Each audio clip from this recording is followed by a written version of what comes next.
Something happened in Port Charles this week that longtime viewers say they never saw coming, and by the time you finish this video, you're going to understand exactly why fans are calling it one of the most quietly explosive stretches of episodes in recent memory. A secret is about to be kept from a man who built his entire empire on knowing everything. A warning is about to be delivered that could change the balance of power in this town for good. And by Friday, a homecoming that fans have waited months for is going to collide with a piece of devastating news that nobody is prepared for. Welcome back to Soap Pulse. I'm Anderson, and if you love untangling the web of lies, loyalty, and legacy that makes General Hospital the longest-running scripted drama in American television history, do me a favor and hit that subscribe button before we dive in, because you are not going to want to miss what's coming. Now, let's get into it. To understand why this particular week matters, you have to understand what Port Charles just lived through. This is a town that only days earlier watched its most iconic soap celebrate a milestone that very few television programs on Earth will ever reach. General Hospital aired its 16,000th episode, and if you sit with that number for a second, it's almost hard to process. 16,000 episodes. Generations of viewers who grew up watching these characters fall in love, lose everything, rebuild, and fall again. And in a move that felt almost poetic, the show reportedly wove the number 16 into the fabric of that milestone episode itself, a wink to the audience that longtime fans picked up on almost immediately. But the real gift, according to reports, wasn't a number. It was a face. Steve Burton's Jason Morgan returned to Port Charles that week, walking back into a town that has never quite been the same without him, and he didn't come back alone. A mysterious new doctor arrived at his side, someone whose identity and motives were left deliberately vague, the kind of storytelling choice that tells you the writers are setting up something much bigger than a simple welcome home episode. And that's really the thing about this show, isn't it? Nothing is ever just what it looks like on the surface. Jason's return immediately raised questions. Why now? Why with a doctor nobody recognized? And why did his reappearance seem to catch even the people closest to him off guard? According to the spoiler reports circulating that week, Jason found himself having to explain quite a bit, suggesting his absence and his sudden return were not as simple as picking up where he left off. When a character like Jason Morgan has explaining to do, longtime viewers know that's code for a storm brewing just beneath the surface. At the same time this homecoming was unfolding, another kind of return was making waves through Port Charles, and this one was far less welcome. Anna Devane received a warning, but here's where it gets strange. Reports left open the question of whether that warning came from an actual living person or from Peter August, the imaginary companion who has haunted Anna's psyche for what feels like an eternity now. Think about what that means for a second. This is a woman who has spent years being manipulated, gaslit, and tormented by a man who is, by all accounts, dead. And now the show is once again blurring the line between what's real and what's a projection of her own trauma. If you've followed Anna's story for any length of time, you know this isn't just a plot device. It's psychological warfare, both for her character and for the audience trying to figure out what's actually happening in Port Charles versus what's happening only inside one woman's mind. Meanwhile, across town, a different kind of tension was brewing between two women who are usually allies. Mayor Laura Collins and Tracy Quartermain have weathered a lot together over the years, standing shoulder to shoulder more often than not. But reports indicated Laura was about to make a move so bold that it left Tracy, a woman who is rarely rattled by anything, genuinely appalled. What could possibly push these two long-standing power players into open conflict? The details were kept close to the vest, but if you know anything about Port Charles politics, you know that when the mayor and a quartermain go head-to-head, the fallout tends to ripple through every corner of this town, from the hospital boardroom to the docks. And speaking of returns, this next one carried its own layer of mystery. With a certain character on her way back into the picture, longtime fans found themselves needing a quick refresher on exactly how Lucy and Serena are connected, a sign that this storyline was reaching back into years of complicated family history to pull threads that some viewers may have nearly forgotten. That's one of the things that makes this show so rewarding for people who've stuck with it for decades. Nothing is ever fully in the past. Every relationship, every betrayal, every secret has the potential to resurface when you least expect it. Then there's Britt Westbourne, a character who has never been shy about pointing fingers when she believes someone has wronged her, and reports suggested she was ready to do exactly that. Who was in her crosshairs? That question alone was enough to send fan forums into overdrive, with theories ranging from long-simmering grudges to fresh betrayals nobody had anticipated. And in the middle of all this tension, there was a moment that seemed almost impossible given everything Carly Corinthos has been through over the years. Someone managed to catch her completely off guard. If you know Carly, you know that's not easy to do. This is a woman who reads people for a living, who has survived betrayal after betrayal by staying 2 steps ahead of everyone around her. So when reports say Carly was caught off guard, that's not a small detail. That's a signal that something or someone slipped past her defenses in a way she didn't anticipate. Now, before we go further into the drama, it's worth pausing on something that reminded fans why they fell in love with this cast in the first place. Amid all the fictional chaos, there was real joy to celebrate. Rory Gibson and Alicia Ruelas tied the knot, and the outpouring of congratulations from castmates and fans alike was a genuine reminder that behind these characters are real people whose lives intersect with the show in beautiful ways. It's a small moment, but it matters because it grounds everything else that's happening in a very human reality. As the week progressed, the emotional stakes only intensified. Portia Robinson went into labor, and in a twist that surprised many viewers, it was Jordan Ashford who ended up helping her through it.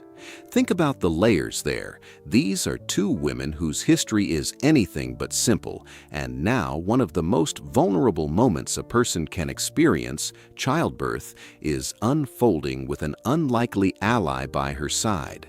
According to reports, Portia ultimately gave birth with Jordan's help, and the emotional weight of that moment reportedly changed something between them, even if only temporarily. But even as new life entered Port Charles, the show made sure to remind viewers that danger and heartbreak are never far behind. Kai found himself on the receiving end of some rather shocking information that reports suggested could land him squarely on Willow's naughty list. And if you've watched this show long enough, you know that when a character crosses Willow Tate, the fallout is rarely quiet. Elsewhere, Jordan's professional standing took a hit, described in reports with the pointed phrase that she was out without even getting 3 strikes, suggesting a swift and possibly unjust professional reckoning that raises its own questions about fairness, politics, and who really holds power inside the Port Charles Police Department. This was also a week that asked viewers to sit with real loss. Beloved General Hospital veteran Scott Bryce, who brought so much to this show over the years, passed away at the age of 68. It's a sobering reminder that this world, as fictional as its storylines may be, is built and sustained by real actors whose contributions become part of the fabric of daytime television history. Fans took to social media to share memories and pay tribute, a moment of genuine reflection amid the fictional drama. Back in the storyline, Elizabeth Weber made her position unmistakably clear, drawing what reports called a line in the sand. Anyone familiar with Elizabeth's history knows she doesn't do this lightly. When she draws a boundary, it tends to stay drawn, at least for a while. And Valentin, ever the calculating presence in this town, found himself unable to shake a growing sense of suspicion, one that would only deepen as the days went on. By midweek, Anna was leaning on every skill she's ever developed across a career built on secrets and survival, trying to track down answers to questions the show had deliberately left open. Jocelyn Jax, meanwhile, was sitting on a secret of her own, one she was finally ready to share, though reports didn't specify with whom, leaving fans to speculate about which relationship in her life was about to shift because of it. And in a storyline that had been quietly building for weeks, questions arose about whether Nina Reeves and Brennan might be growing closer, a development that, if true, could send shockwaves through a web of relationships that already includes some of the most volatile personalities in Port Charles. There was warmth, too. Curtis Ashford, a character not always known for softening easily, took a break from his usual sharper edges to express genuine gratitude, a small but telling character beat that reminded viewers there's real depth beneath his tougher exterior. And Gio and Trina received news reports described only as big without further detail, which is exactly the kind of teaser that keeps an audience hooked. Big news can mean anything in this town: an engagement, a pregnancy, a shocking revelation about someone's past. The vagueness is deliberate, and it works. As Thursday rolled around, the emotional temperature kept rising. James lashed out after Cody delivered a piece of devastating information: that Cassius wasn't his father. If you've followed this family story, you know how much weight that single sentence carries. Paternity secrets in Port Charles are never just about biology. They're about identity, inheritance, loyalty, and years of assumptions built on a lie. For a young person to learn something like that is one thing. For it to come from Cody, of all people, adds another layer of complexity to an already fraught relationship. Meanwhile, on a lighter note, Emma and Gio had what reports described as a very forward-leaning conversation, a phrase that had fans immediately speculating about where their relationship might be headed next. Liesl Obrecht, never one to suffer quietly, had reportedly had enough of something or someone, though exactly who was going to bear the brunt of her frustration remained an open question heading into the back half of the week. Anna, continuing her pattern of confrontation, put Britt in what reports called the proverbial hot seat, a phrase that suggests some very uncomfortable truths were about to surface between these two women. There was also a casting update that had fans buzzing. A newcomer joined the show in a recurring role, one that reports suggested could actually make a long-hoped-for dream come true for both Trina and Gio. In a show that has spent years teasing and denying viewers certain pairings and outcomes, any hint that the writers might finally be moving toward giving fans what they want is enough to send fan communities into a frenzy of speculation. And then there was Cody, once again finding himself in the unenviable position of being the messenger for difficult news, with reports playfully noting that fans were hoping nobody would shoot the messenger this time. It's a lighthearted callback to just how often Cody seems to end up as the person forced to deliver information nobody wants to hear. Even the smallest details didn't escape scrutiny that week. Fans noticed something different about the moss decorating Carly's home, sparking half-joking, half-serious speculation about whether there had been some kind of quiet recast of a houseplant, of all things. It's a perfect example of just how closely this fan base watches every frame of every episode, and it's part of what makes this community so much fun to be part of. By Friday, the emotional stakes reached a new peak. As Valentin made his feelings unmistakably clear about something reports left deliberately vague, Carly took the opportunity to make absolutely sure Sonny understood exactly where her boundaries stood. When Carly draws a line with Sonny Corinthos, a man she has loved, fought with, and forgiven more times than most viewers can count, it's never a small moment. It's a recalibration of one of the most complicated relationships in the entire history of this show.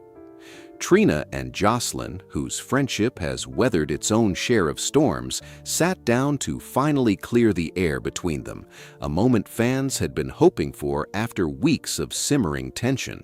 And in a smaller but still meaningful thread, questions lingered over whether Ethan would actually heed a warning issued by Lulu, or whether he would charge ahead regardless, the way so many Port Charles residents tend to do when their hearts are involved.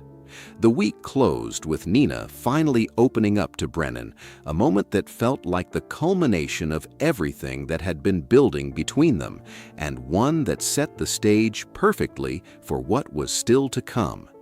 Because here's the thing, all of that, everything we just walked through, was only the setup. It was the week before the week that really matters, the week we're actually here to talk about. And once you see how directly one bleeds into the other, you start to understand just how carefully this whole arc has been constructed. Monday, July 20th opens with Carly visibly shaken, and given everything we just covered about her drawing boundaries with Sonny and being caught off guard days earlier, that emotional state doesn't come out of nowhere. Something has clearly followed her from the previous week into this one, and it's about to determine the choices she makes next.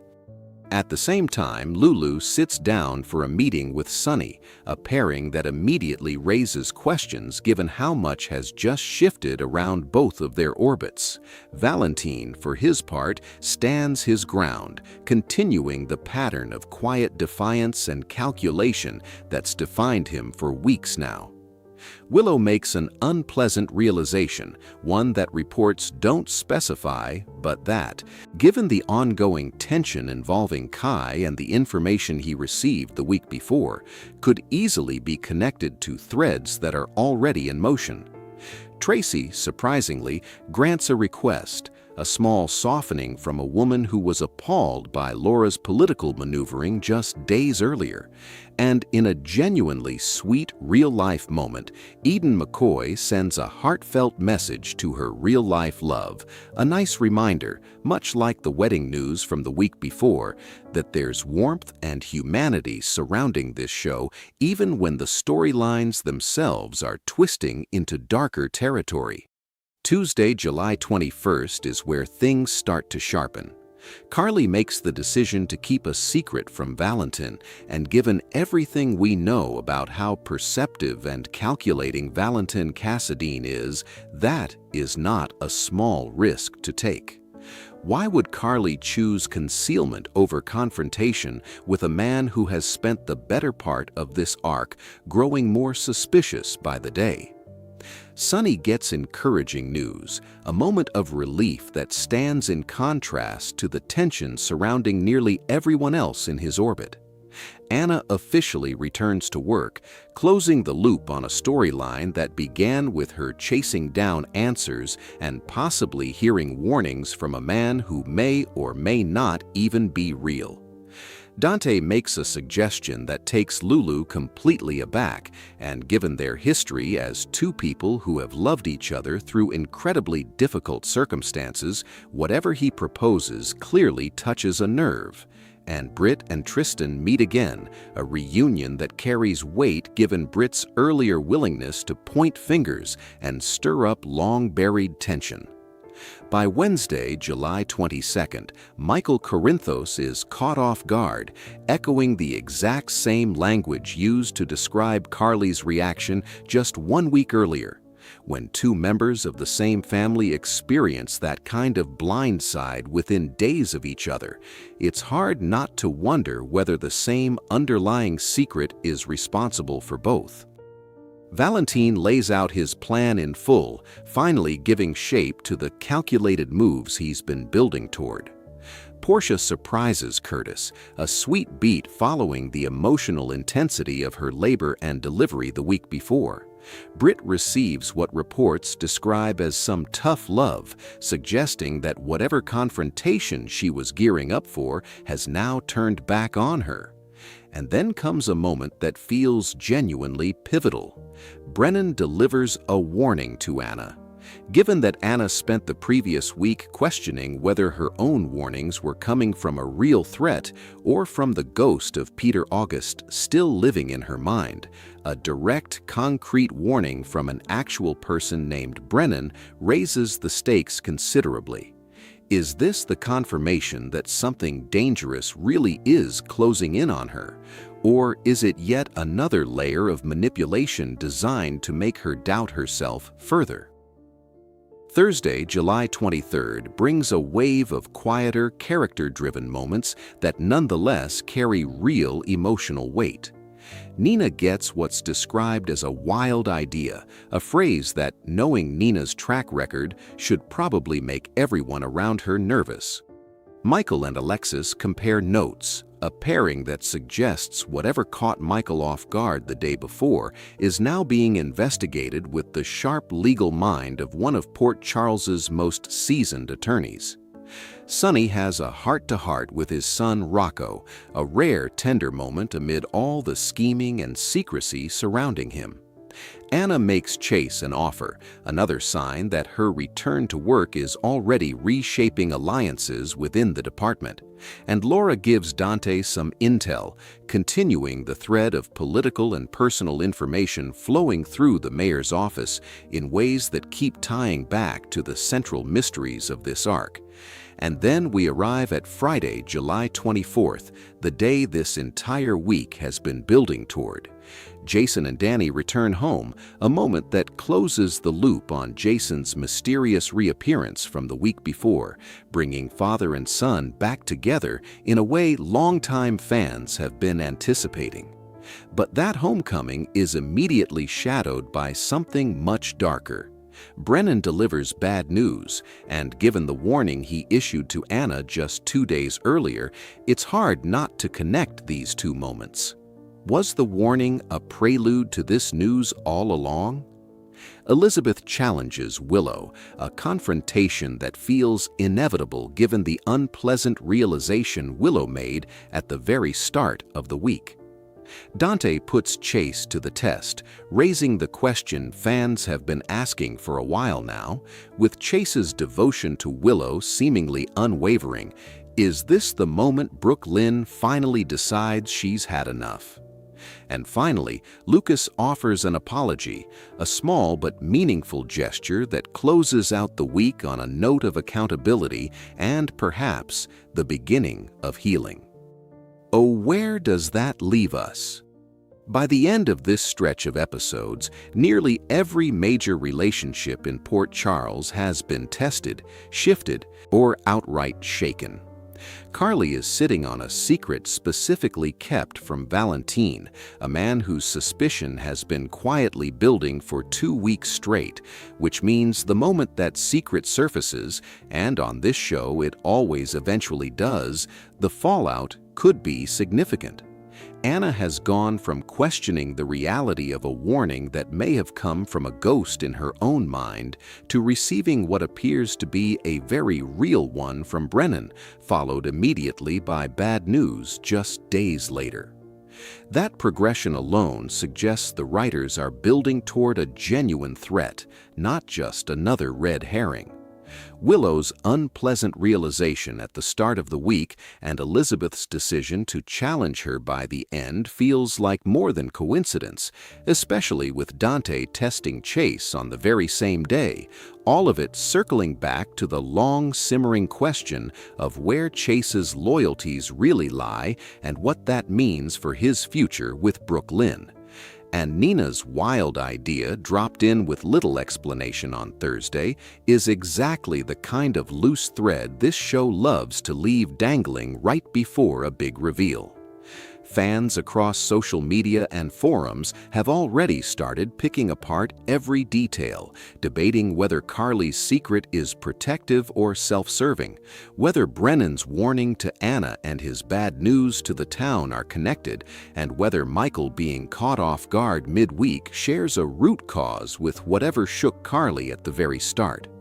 Some viewers believe the answer lies in unfinished business from Jason's return, arguing that whatever brought him back to Port Charles with a mysterious new doctor by his side is far from resolved just because he's officially home now. Others point to Valentin, insisting that a man who spends an entire week standing his ground, growing suspicious, and finally laying out a full plan is clearly the one pulling strings that the rest of the cast hasn't caught up to yet. What's clear, even without confirmation of exactly how these threads resolve, is that this stretch of episodes was never just a random collection of storylines. Every secret, every warning, every unpleasant realization was placed with intention, building toward a version of Port Charles where nobody, not Carly, not Anna, not Willow, not even Sonny, is standing on entirely solid ground. And that's really what keeps generations of viewers coming back to this show decade after decade. It's not just about who's sleeping with whom or who's scheming against whom, though there's certainly plenty of both. It's about watching a fictional town serve as a mirror for very real human questions. How much do we owe the people we love in the way of honesty? How much of our fear is real versus self-created? And how long can any of us stand our ground before the truth catches up with us anyway? As we head toward the next stretch of episodes, the questions left hanging feel bigger than any single storyline. What exactly is Carly hiding from Valentin, and how long can she keep it buried before his suspicion turns into certainty? What was the bad news Brennan delivered, and how does it connect to the warning he gave Anna just days before?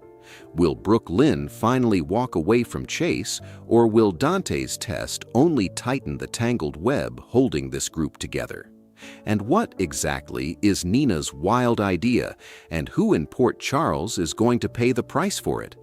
If history has taught this fan base anything, it's that General Hospital rarely answers one question without raising three more.